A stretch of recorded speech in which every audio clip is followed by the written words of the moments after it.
이게 왜 여기 있어? 내 새끼 이름이 왜 여기에? 장학증서를 움켜쥔 노인은 바닥에 무릎을 꿇고 오열했다. 여대생은 끝내 고개를 들지 못하고 말했다. 할아버지, 그 사람 제 남편이었어요. 당신이 알던 가족은 진짜가 아닐 수도 있습니다. 지금 구독하고 확인하세요. 여기는 그 집에 무슨 일이입니다. 새벽 5시 반 알람이 울리기도 전에 눈이 떠지는 건 이미 오랜 습관이 되었습니다. 70이 된 박정호는 침대에서 일어나 창문을 열었습니다. 서울 변두리 작은 아파트 베란다로 스며드는 찬 공기가 얼굴을 스쳤죠. 아직 어둠이 가시지 않은 하늘 아래로 조용한 동네가 펼쳐져 있었습니다. 정호는 세수를 마치고 거울 속 자신을 바라봤습니다. 흰머리가 성성한 얼굴, 깊게 패인 주름살들이 세월의 무게를 말해주고 있었죠.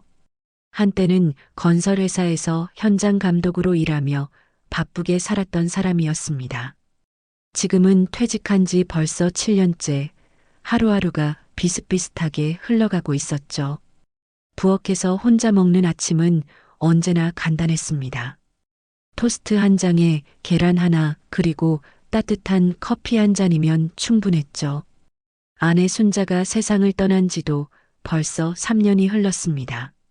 처음엔 밥 한 끼 제대로 차려 먹지 못해 허둥댔던 정호였지만 이제는 나름대로 요령이 생겼죠. 식사를 마친 정호는 운동화 끈을 단단히 묶고 집을 나섰습니다. 매일 아침 1시간씩 하는 산책이 하루 중 가장 활기찬 시간이었죠. 아파트 단지를 벗어나 천천히 걸어가는 발걸음은 자연스럽게 근처 공원으로 향했습니다. 공원에는 정오처럼 이른 시간에 나온 사람들이 제법 있었습니다. 게이트볼을 치는 할아버지들, 요가 매트를 깔고 스트레칭을 하는 할머니들, 강아지를 산책시키는 젊은 부부까지 다양한 사람들이 각자의 시간을 보내고 있었죠. 정호는 이들을 지나치며 혼자만의 생각에 잠겼습니다. 벤치에 앉아 쉬면서 정호는 주머니에서 낡은 지갑을 꺼냈습니다. 지갑 속에는 오래된 가족 사진이 한 장 들어 있었죠. 젊은 시절의 정호와 순자, 그리고 어린 아들 민수와 딸 지영이의 모습이었습니다. 사진 속 가족들은 모두 환하게 웃고 있었지만 지금 정호의 마음속에는 어딘지 모를 허전함이 자리 잡고 있었습니다. 아들 민수는 회사 일로 바빠서 1년에 몇 번 얼굴 보기도 힘들었습니다. 딸 지영이는 미국으로 이민을 간 지 오래되어 화상통화로만 안부를 주고받을 뿐이었죠. 혈육이지만 어느새 서로의 일상에서 멀어진 채 살아가고 있는 현실이 정호에게는 쓸쓸함으로 다가왔습니다. 공원을 한 바퀴 돌고 집으로 돌아온 정호는 거실 소파에 앉아 텔레비전을 켰습니다. 아침 뉴스가 나오고 있었지만 내용에 집중하기는 어려웠죠. 마음 한구석에 자리 잡은 공허함이 점점 커져가는 것만 같았습니다. 점심시간이 되어서야 정호는 소파에서 일어났습니다. 냉장고를 열어보니 어제 남은 반찬들이 그대로 있었죠. 김치찌개를 끓여 혼자 먹는 점심도 쓸쓸하기는 마찬가지였습니다. 예전에는 순자가 차려주는 정성스러운 밥상이 있었는데 이제는 모든 것을 혼자 해결해야 하는 현실이 때로는 버겁게 느껴졌습니다. 오후에는 근처 복지관에서 운영하는 노인 프로그램에 참여했습니다. 바둑을 두거나 책을 읽으며 시간을 보내는 것이 정호의 일상이었죠. 복지관에서 만나는 사람들과 대화를 나누기도 했지만 깊은 마음속 이야기를 털어놓을 만큼 가까운 사이는 아니었습니다. 저녁이 되어 집으로 돌아온 정호는 창문 너머로 보이는 석양을 바라봤습니다. 하루가 또 이렇게 지나가는구나 싶으면서도 내일 또 어떤 하루가 기다리고 있을지 막연했습니다. 건강하게 살아가고 있지만 무언가 채워지지 않는 마음의 빈자리가 있다는 걸 정호는 스스로도 알고 있었습니다. 밤이 깊어가면서 정호는 침대에 누웠습니다. 천장을 바라보며 오늘 하루를 되돌아보니 특별할 것 없는 평범한 일상이었죠. 하지만 이런 평범함 속에서도 무언가 다른 변화가 필요하다는 생각이 마음 깊은 곳에서 스멀스멀 올라오고 있었습니다. 화요일 아침 정호는 평소처럼 복지관으로 향했습니다. 오늘은 바둑 동호회 모임이 있는 날이었죠. 복지관 로비에 들어서자마자 눈에 띈 것은 게시판에 새로 붙은 알록달록한 포스터였습니다. 실버 자원봉사단 모집이라는 큰 글씨가 적혀 있었죠. 정호는 호기심에 포스터 앞에 멈춰섰습니다. 내용을 자세히 읽어보니 지역 내 독거노인들을 위한 도시락 배달과 말버 서비스를 제공하는 자원봉사 활동이었습니다. 주 3회 오전 10시부터 오후 2시까지 활동하며 특별한 자격이나 경험은 필요하지 않다고 적혀 있었죠. 아, 정호 씨 오셨네요. 뒤에서 들려온 목소리에 정호는 돌아봤습니다. 복지관 사회복지사인 김미영이 환한 미소를 지으며 다가오고 있었죠. 30대 중반의 미영은 언제나 밝은 에너지로 어르신들을 대하는 젊은 직원이었습니다. 자원봉사 포스터를 보고 계시는군요. 혹시 관심이 있으시면 한번 참여해 보시는 게 어떨까요? 미영의 제안에 정호는 잠시 망설였습니다. 자원봉사라는 것을 해본 적이 없었기 때문이죠.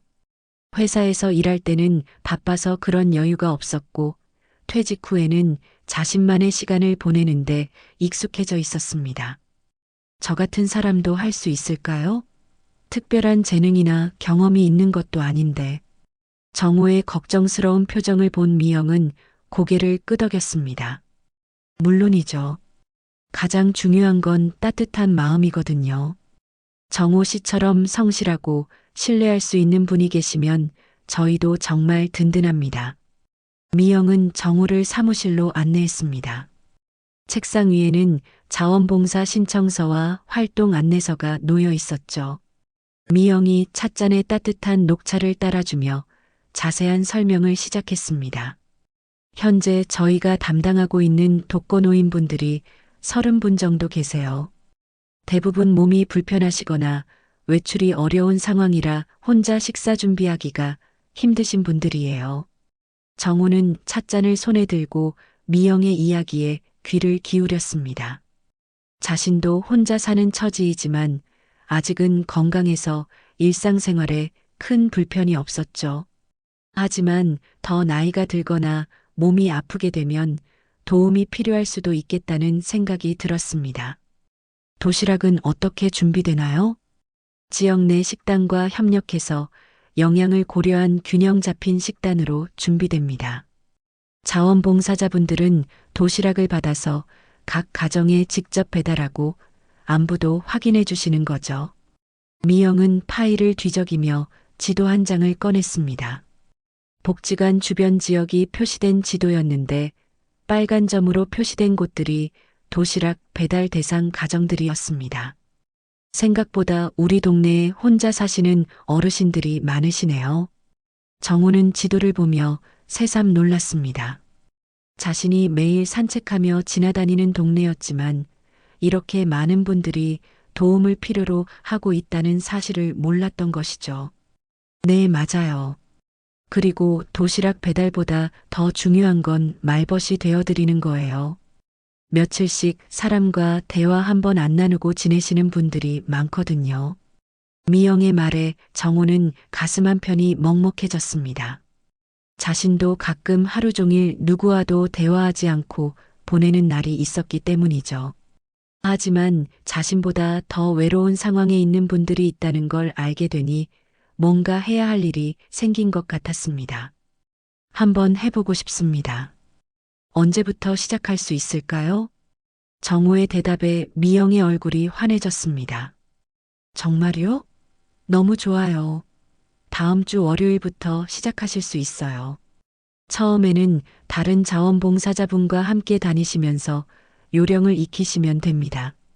미영은 신청서를 정호 앞으로 밀어주었습니다. 정우는 천천히 양식을 작성하기 시작했죠. 이름, 주소, 연락처를 적으면서 마음 한편으로는 설렘과 동시에 약간의 긴장감도 느꼈습니다. 혹시 궁금한 점이 더 있으시면 언제든 말씀해 주세요. 그리고 무리하지 마시고 힘들면 언제든 쉬어가셔도 돼요. 신청서를 다 작성한 정호는 미영에게 감사 인사를 했습니다. 복지관을 나서면서 마음이 묘하게 가벼워진 것을 느꼈죠. 오랜만에 뭔가 의미 있는 일을 시작하게 된다는 생각에 발걸음도 경쾌해졌습니다. 집으로 돌아가는 길에 정호는 동네를 다시 한번 자세히 둘러봤습니다. 평소에는 그냥 지나쳤던 낡은 아파트들, 혼자 걸어가는 어르신들의 모습이 새롭게 보였죠. 이제 자신도 이 동네 공동체의 일원으로서 뭔가 도움이 되는 역할을 하게 될 것이라는 생각에 마음이 따뜻해졌습니다. 저녁 식사를 하면서 정호는 오늘 있었던 일을 되돌아봤습니다. 아침에 일어났을 때는 평범한 하루가 될 거라고 생각했는데 뜻밖의 기회를 만나게 된 것이죠. 순자가 살아있었다면 분명 자원봉사 활동을 반가워했을 거라는 생각이 들었습니다. 월요일 오전 9시 반, 정호는 복지관 앞에서 다른 자원봉사자를 기다리고 있었습니다. 평소보다 일찍 일어나 세수하고 단정하게 옷을 차려입었죠. 가슴 한편으로는 설렘과 긴장이 교차하고 있었습니다. 정호 씨 맞으시죠? 안녕하세요. 뒤에서 들려온 밝은 목소리에 정호는 돌아봤습니다. 60대 중반으로 보이는 여성이 환한 미소를 지으며 다가오고 있었죠. 깔끔하게 빗어넘긴 머리와 단정한 옷차림에서 활기찬 기운이 느껴졌습니다. 네, 박정호입니다. 처음 뵙겠습니다. 저는 이은숙이에요. 자원봉사한 지 벌써 2년째 되었어요. 오늘 함께 다니면서 천천히 익히시면 돼요. 은숙의 자연스러운 말투에 정호의 긴장이 조금 풀렸습니다. 곧이어 미영이 복지관에서 나와 도시락이 담긴 보온 가방 2개를 건네주었죠. 오늘은 6가정에 배달하실 예정이에요. 은숙 씨가 잘 안내해 주실 거예요. 은숙은 능숙하게 가방을 메고 정호에게 배달 목록을 보여주었습니다. 각 가정의 주소와 간단한 정보가 적혀 있었죠. 첫 번째 방문지는 복지관에서 걸어서 10분 거리에 있는 다세대 주택이었습니다. 첫 번째 할머니는 김순희 씨예요. 올해 83이시고 다리가 불편하셔서 거의 외출을 못하세요. 성격이 좀 까칠하신 편이지만 마음은 따뜻한 분이에요.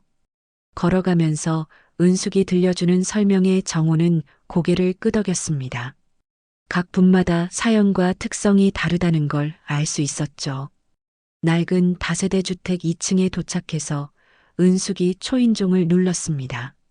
잠시 후 문이 열리며 지팡이를 짚은 할머니가 나타났죠. 김순희는 정호를 보더니 의아한 표정을 지었습니다. 이분은 누구세요? 안녕하세요, 순희 할머니. 새로 오신 자원봉사자 박정호 씨예요. 앞으로 함께 도시락 가져다 드릴 거예요. 순희는 정호를 위아래로 훑어보더니 시큰둥한 표정을 지었습니다. 남자가 와서 뭐래요? 은숙이가 혼자 와도 충분한데. 순희의 차가운 반응에 정호는 당황했습니다. 은숙은 웃으며 도시락을 건네주었죠. 할머니, 정호 씨는 정말 좋은 분이에요. 시간 나시면 이야기 상대도 되어드릴 거예요. 이야기 상대? 남자하고 무슨 이야기를 해요? 그냥 도시락만 갖다 주면 돼요. 순이는 도시락을 받아들고는 문을 닫아버렸습니다. 정호는 머쓱한 표정으로 은숙을 바라봤죠. 괜찮아요. 처음에는 다들 그러세요. 시간이 지나면 마음을 열어주실 거예요. 은숙의 위로에 정호는 억지로 미소를 지었습니다.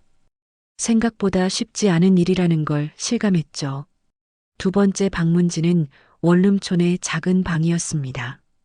이곳에 사는 최기철은 70대 후반의 할아버지였는데 순이와는 정반대로 반가워했습니다.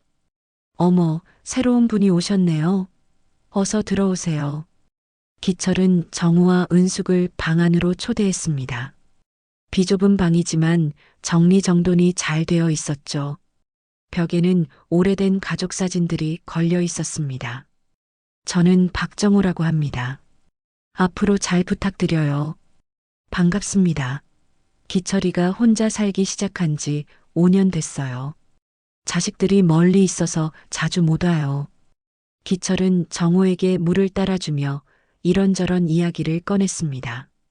젊은 시절 목수일을 했다는 이야기, 아내를 잃고 혼자 살게 된 이야기까지 털어놓았죠. 정우 씨도 혼자 사세요? 네, 저도 아내를 잃고 혼자 살고 있어요. 그럼 서로 외로움을 아는 사이네요. 가끔 이야기 나누러 오세요. 혼자 있으면 답답해서요. 기철의 진심 어린 말에 정우의 마음이 따뜻해졌습니다.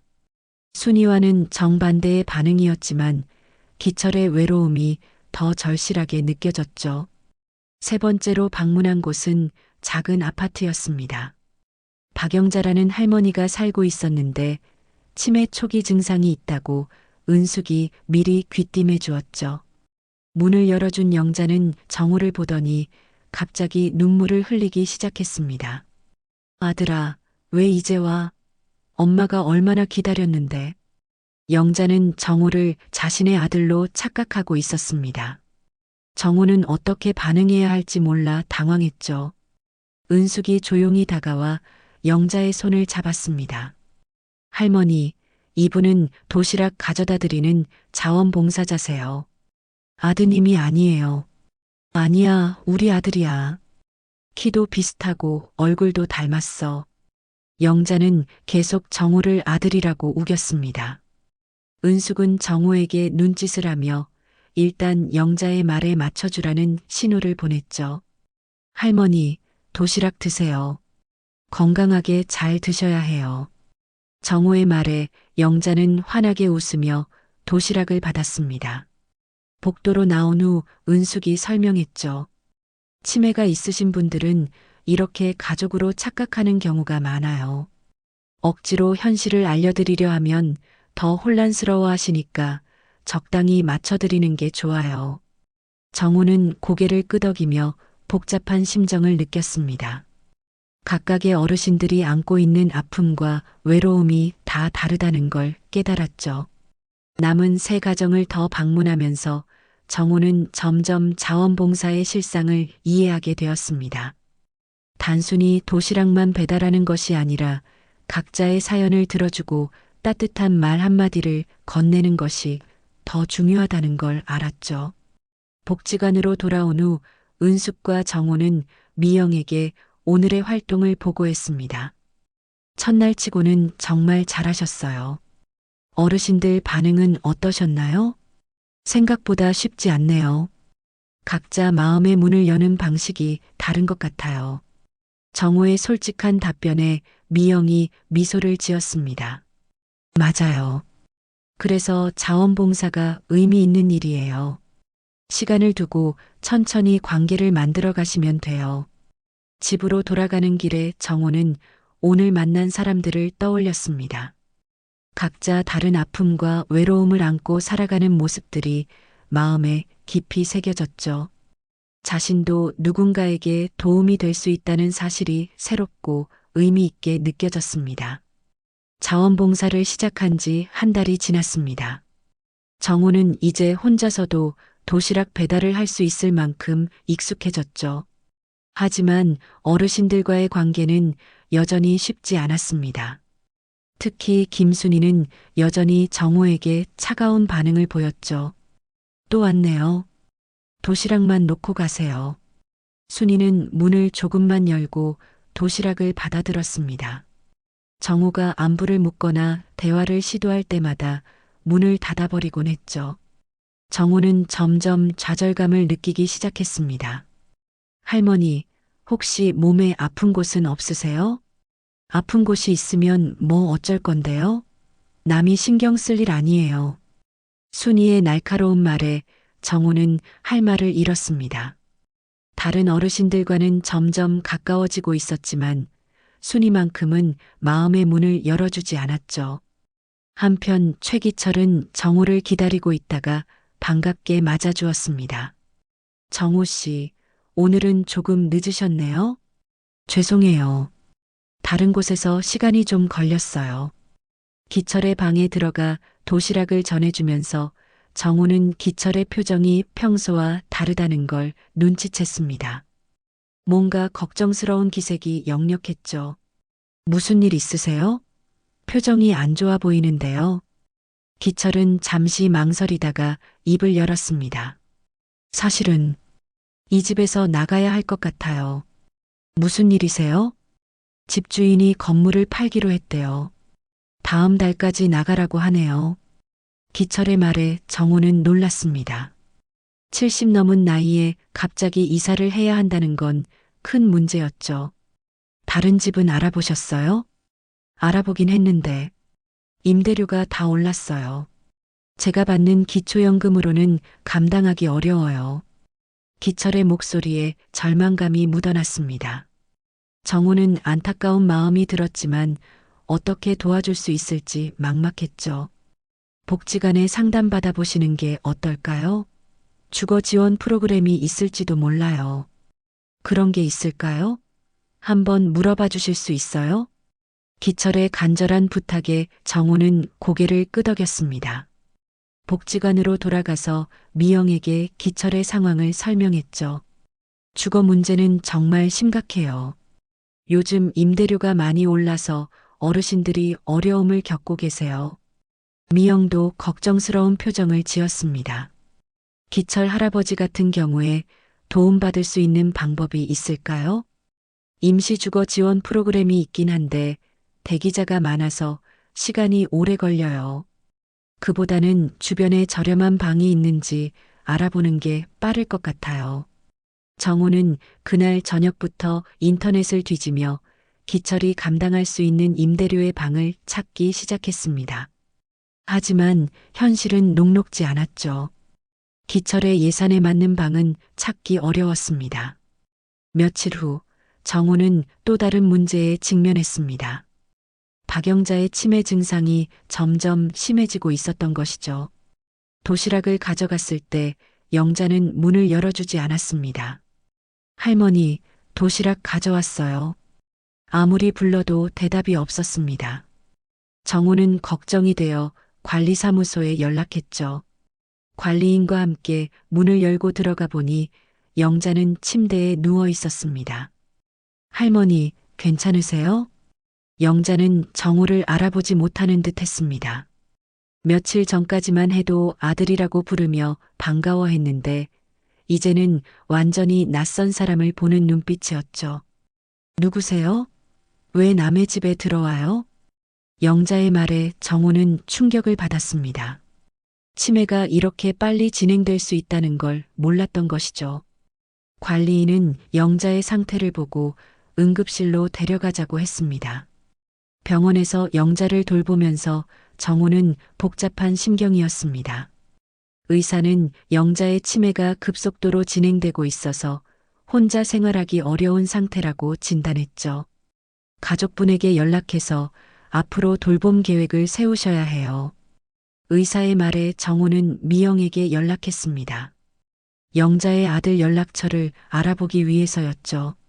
하지만 영자의 아들은 해외에 살고 있어서 당장 한국에 올 수 없다는 답변이 왔습니다. 복지관으로 돌아온 정우는 미영과 함께 대책을 논의했습니다. 영자 할머니는 요양원에 들어가셔야 할 것 같아요. 혼자 생활하시기에는 너무 위험해요. 그런데 요양원 비용은 어떻게 해요? 아드님이 해외에 계시니까 정부 지원을 받을 수 있는 요양원을 알아봐야겠어요. 하지만 대기가 길어서 문제예요. 정우는 자원봉사를 시작하면서 단순히 도시락만 배달하면 되는 줄 알았습니다. 하지만 실제로는 어르신들의 삶 전체와 마주하게 되었죠. 주거 문제, 건강 문제, 가족 문제까지 복잡하게 얽혀 있었습니다. 집으로 돌아온 정호는 깊은 생각에 빠졌습니다. 자신이 과연 이런 문제들을 해결할 수 있을까 하는 의문이 들었죠. 처음에 느꼈던 보람과 의미보다는 무력감이 더 크게 다가왔습니다.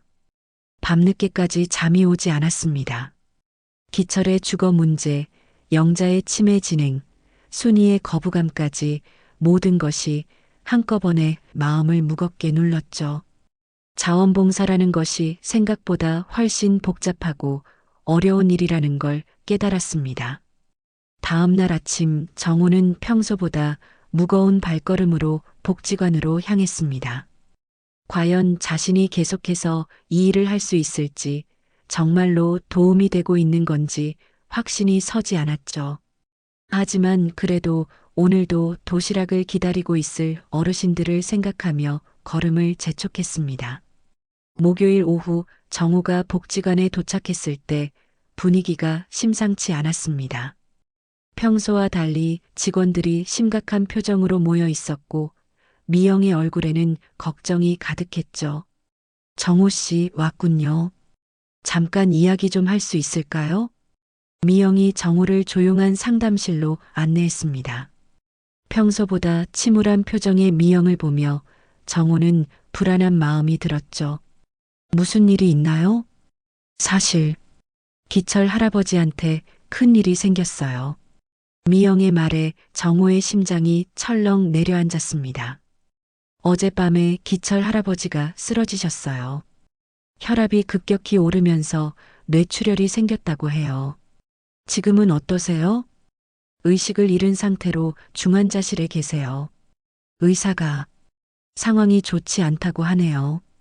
정호는 머리가 하얘지는 것을 느꼈습니다. 며칠 전까지만 해도 주거 문제 때문에 걱정하고 있던 기철이었는데 이제는 생명이 위험한 상황이 된 것이죠. 병원에는 가족분이 오셨나요? 아들분이 부산에서 올라오셨는데 사이가 좋지 않으셔서 몇 년째 연락도 안 하고 지내셨대요.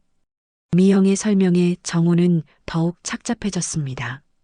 기철이 항상 외로워했던 이유를 이제야 알 것 같았죠. 병원으로 달려간 정호는 중환자실 앞에서 기철의 아들을 만났습니다.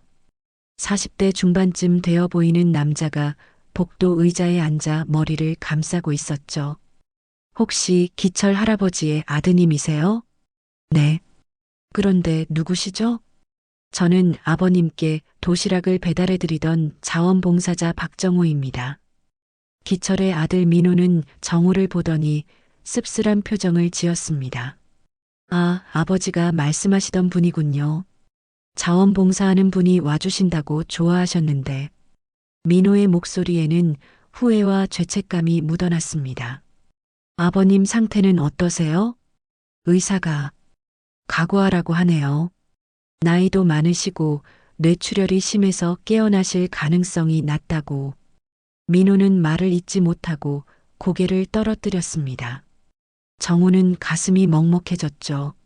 아버님과는 어떻게 지내셨는지 몇 년째 연락도 안 했어요. 돈 달라고 하실까 봐서.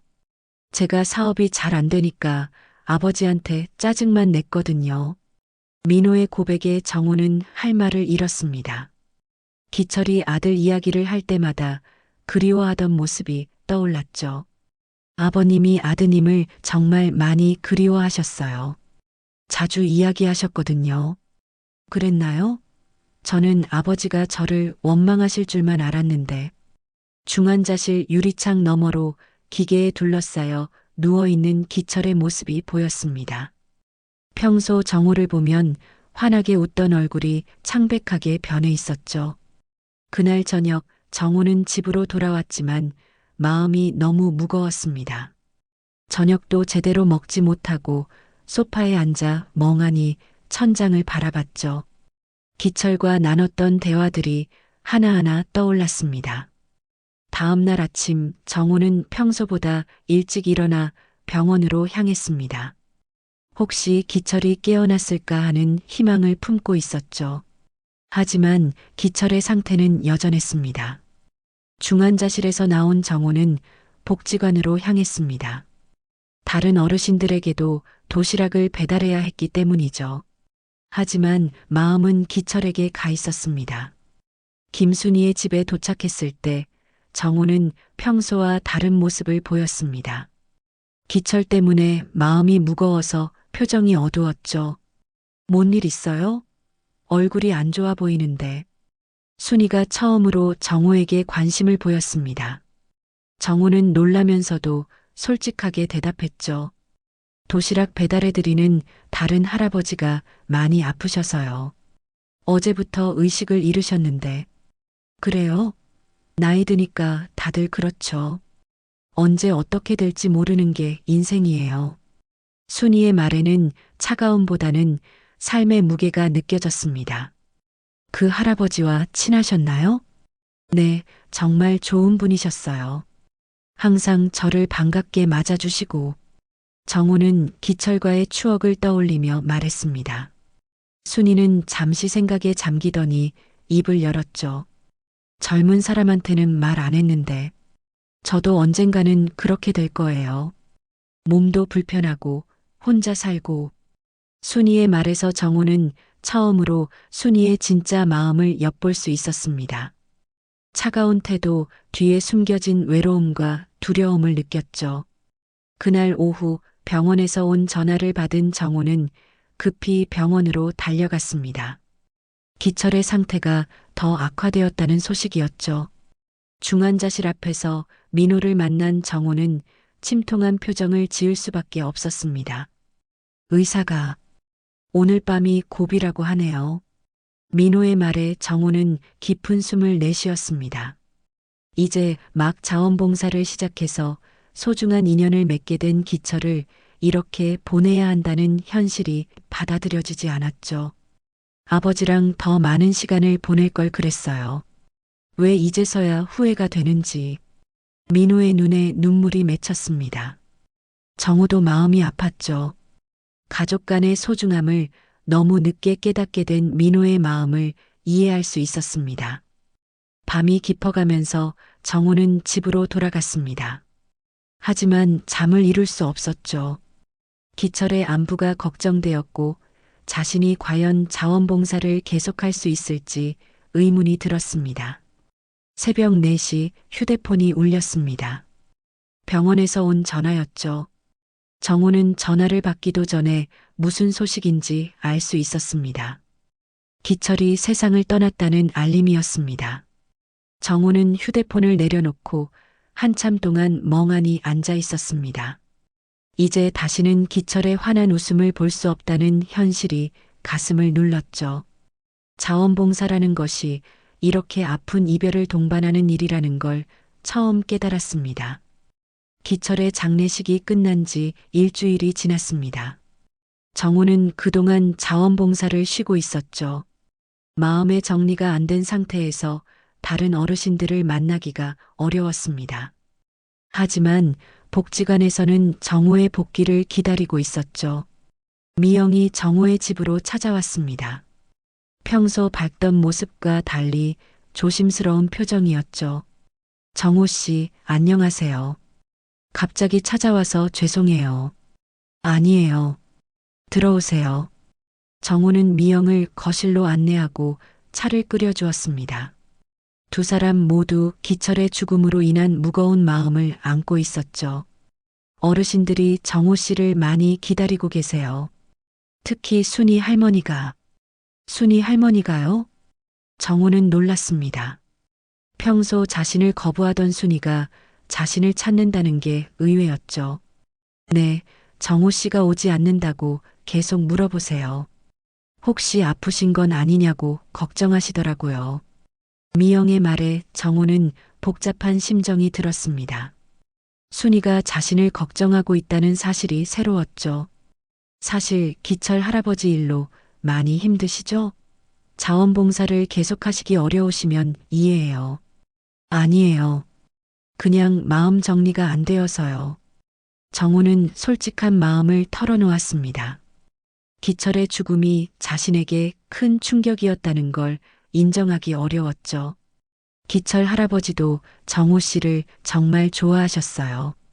마지막까지 정호 씨 이야기를 하셨거든요.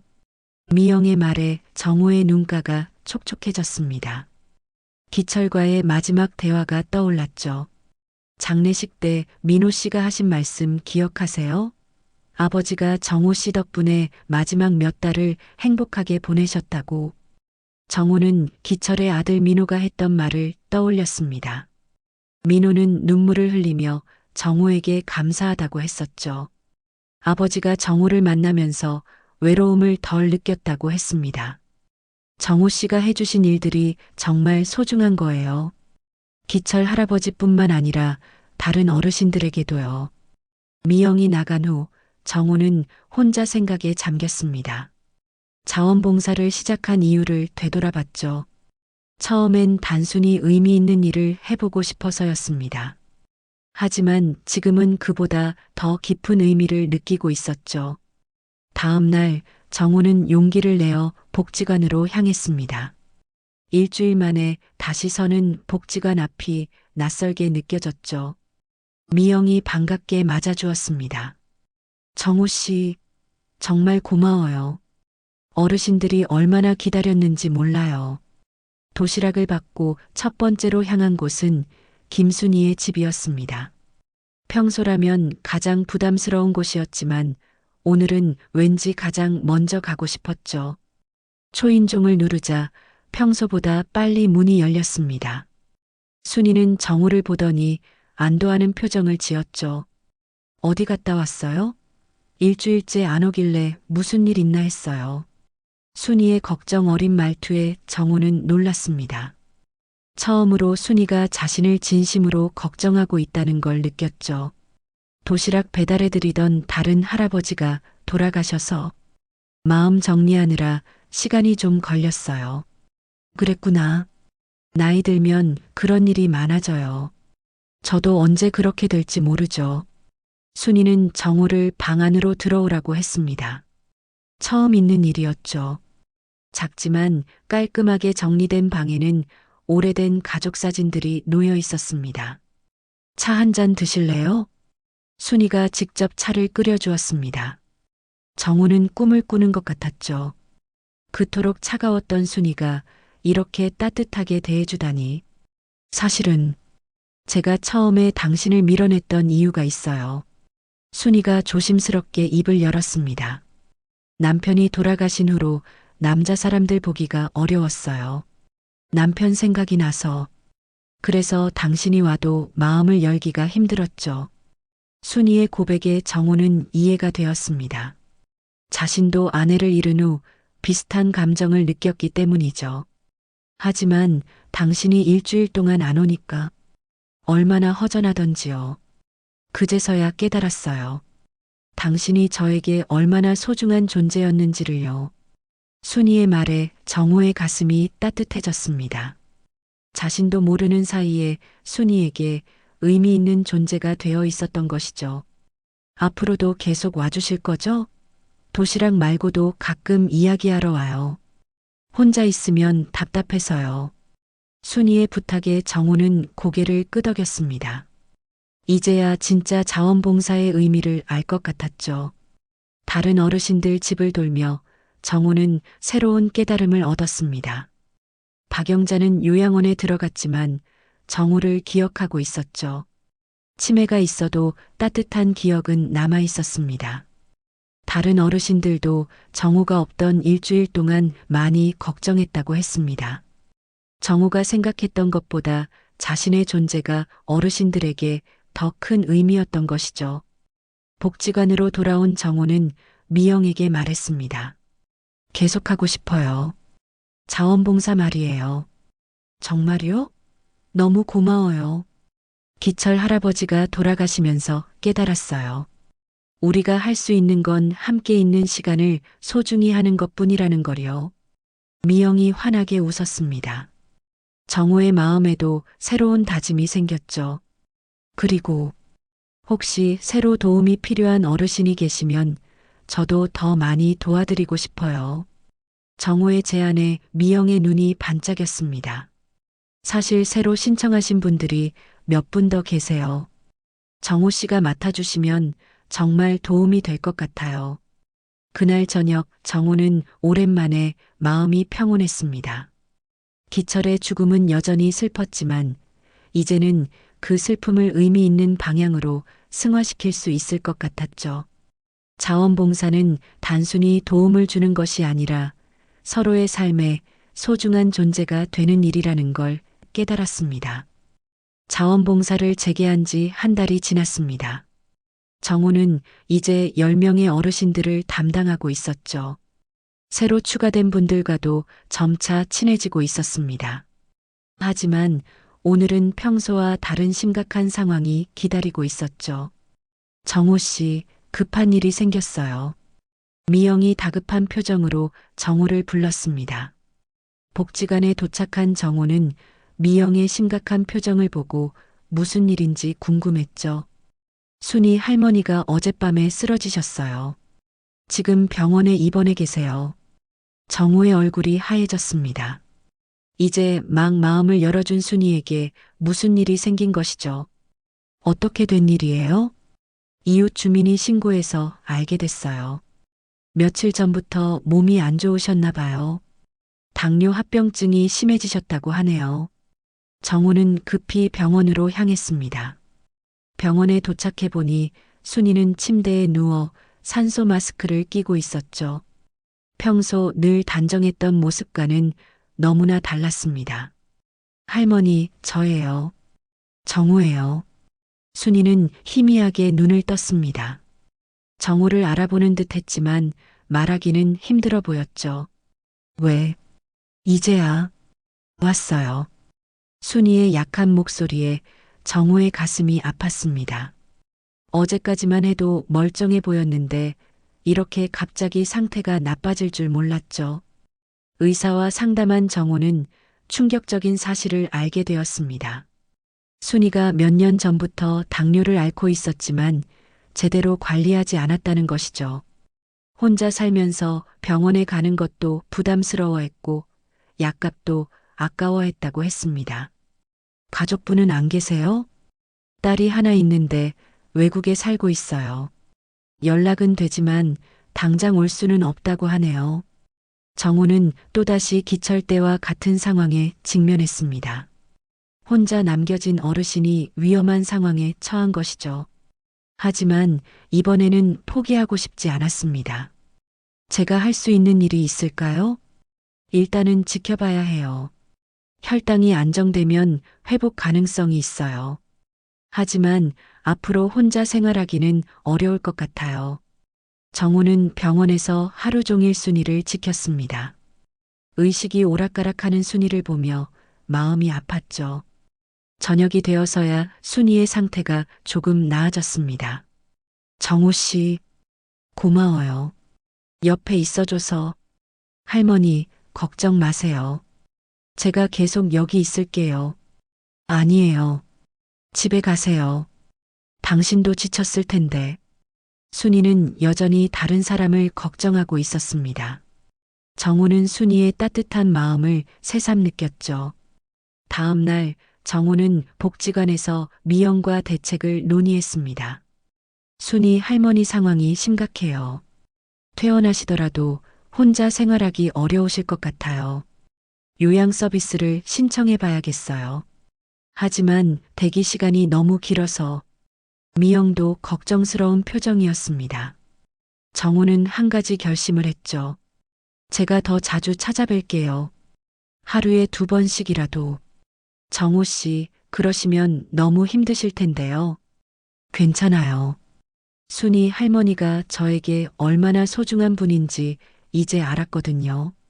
그날부터 정호의 일상이 바뀌었습니다.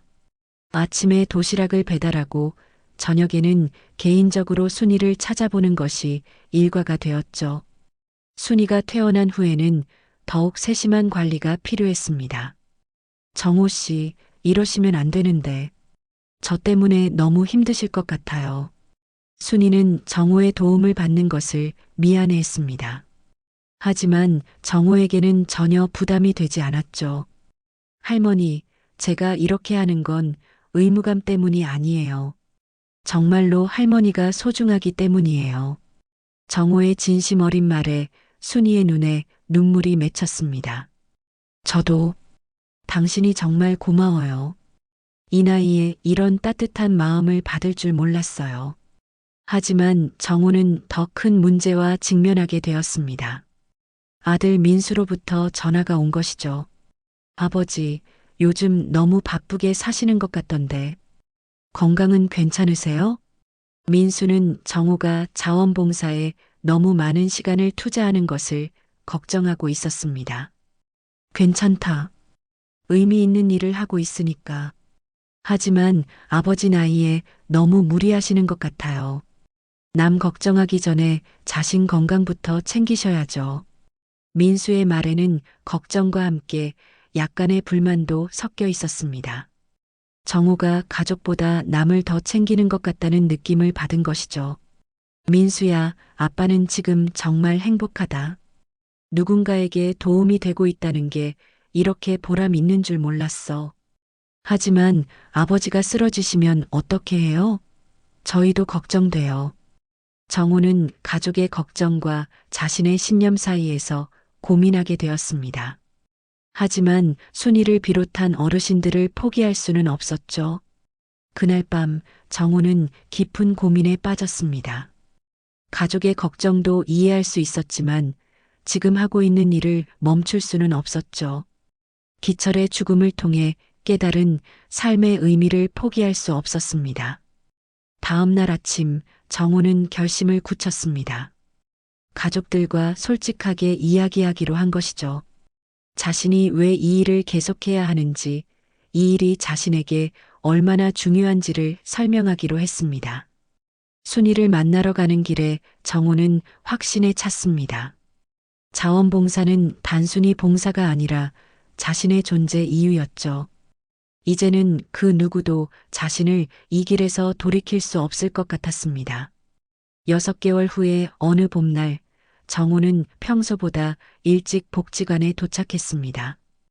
오늘은 특별한 날이었죠.